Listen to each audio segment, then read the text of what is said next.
Ladies and gentlemen, boys and girls, welcome to the BD MMA Bread and Circus. This photograph has absolutely nothing to do with the video, but I'll play the clickbait game like everyone else.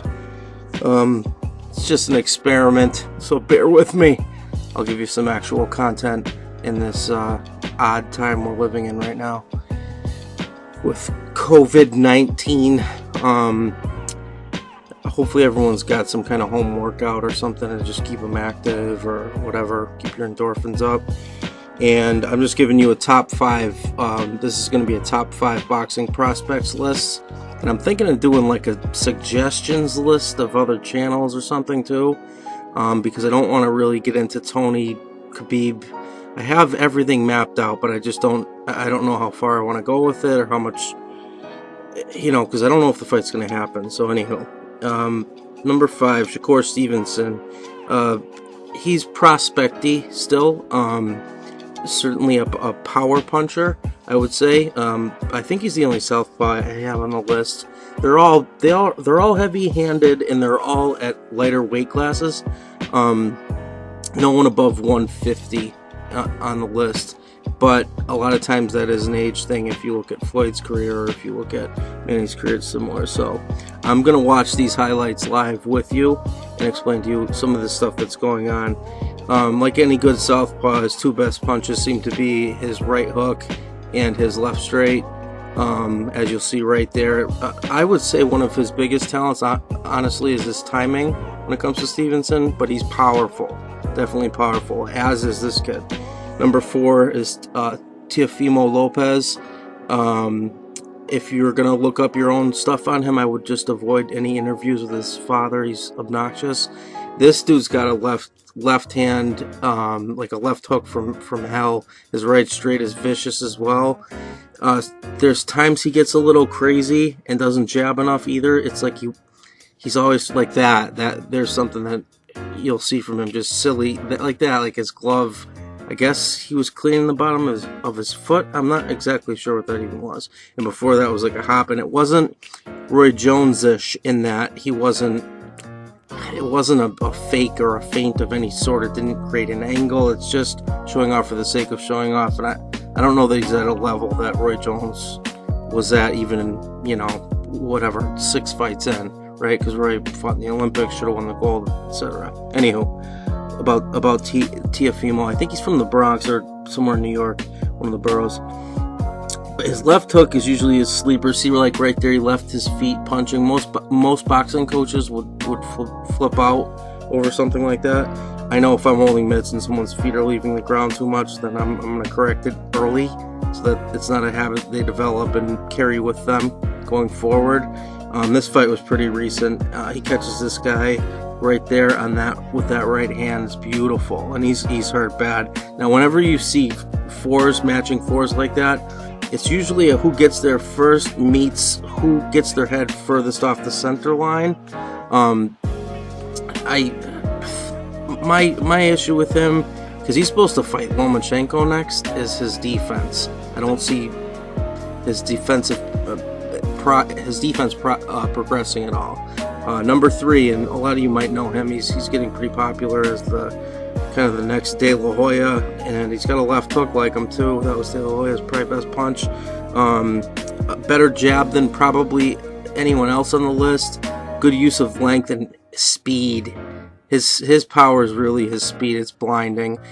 At times it's timing, because he pot shots a lot. He doesn't necessarily put together the big combinations that some of the other guys do. On a bag, of course he does, or hitting mitts or whatever, but if you see here, this is an extended pot shot, if you will. It's not so much that it's a flurry combination, like 3-2, 2-3. There's 2, overhand 4, 1, 2, 3.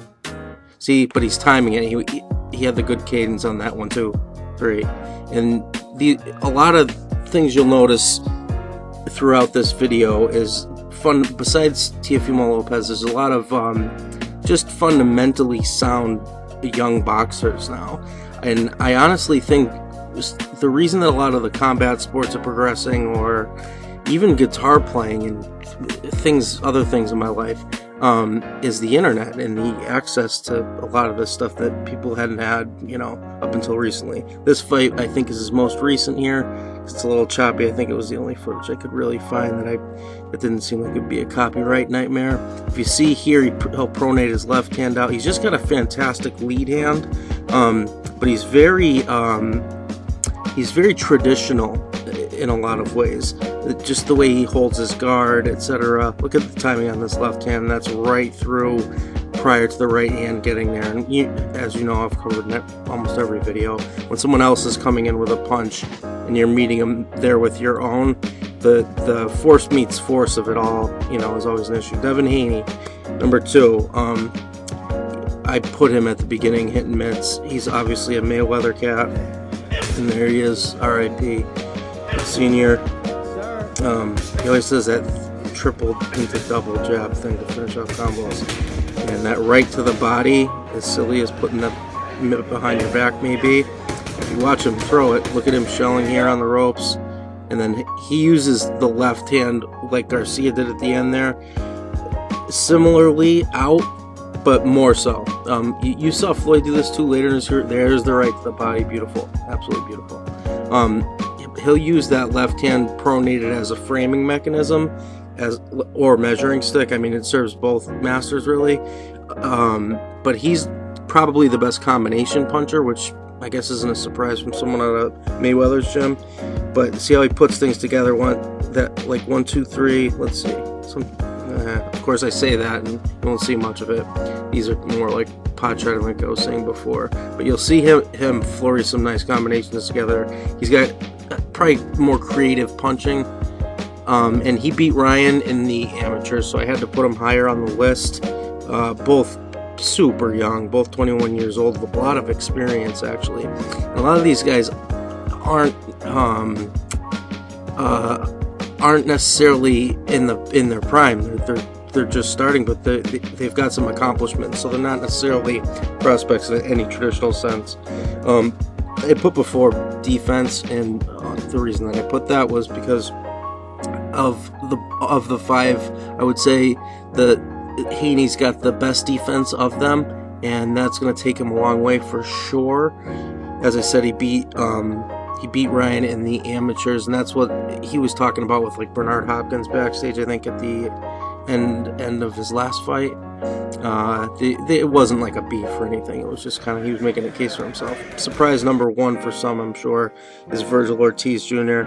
15-0 with 15 KOs. That's insane. He's a welterweight, 147, so he fights in Terrence Crawford's weight class. So he'll move a little slower up the ranks, because everyone wants to get the king. Well, Lomachenko, you can make an argument for either or. I'm okay with both. He's the most fundamentally sound of the bunch, and I think his knockout ratio probably is indicative of that fact, or it coincides with it anyway. He reminds me of let me think, as I'm watching him move around the ring, he reminds me of someone. Oh boy, brain fart. Anywho, so he's the most fundamentally sound of the bunch. Combination of defense, offense, traditional punching. You don't see much wild arcing, like with Lopez. Not only the footwork nonsense, but you'd also see like the flash that was unnecessary. With him, you're just seeing very, very solid footwork. He's never off balance. Just he's very pure as a boxer and well-rounded. Those are the kind of things that'll take you far in your career. Chocolatito, Roman Gonzalez is who I was thinking he reminds me of. Different weight classes. In prime Chocolatito, because there's a really weird fall off for him late in his career. I think he might even still be fighting, but there was a time where he was pound for pound right there in the discussion. And he's a very fundamental type. In a way is in some ways, but he has freakish power, and the way that he lands body shots is unusual as well. This is more like traditional. So Roman Gonzalez is what I was trying to think of for a name earlier. But if you see here, his accuracy, his defense amidst throwing combinations too, where he's being defensively responsible. See how he was slowly pivoting towards his own left. Now he's got somebody cornered, he'll kind of step back a tad, and the way that he corners opponents is almost Triple G-ish. He's just he's the most well-rounded of the bunch. In 15 fights, 15 KOs at 22 years old, and you know, a tendency to hold on to your fundamentals yet have this kind of violent tendency. That was a beautiful liver shot. See that center break line Lomachenko move?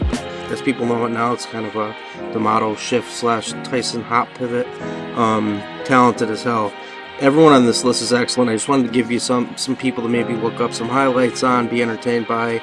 For all the MMA people, your footwork's everything in any combat sport. So it's important that we all watch boxing, and kickboxing, and Muay Thai, and we watch our jiu-jitsu, of course, and our wrestling too. So it all matters. Get those feet nice and light. Watch some boxing, old school Roy Jones, all the way back to Robinson. You know, Jack Johnson, if you can find the tape.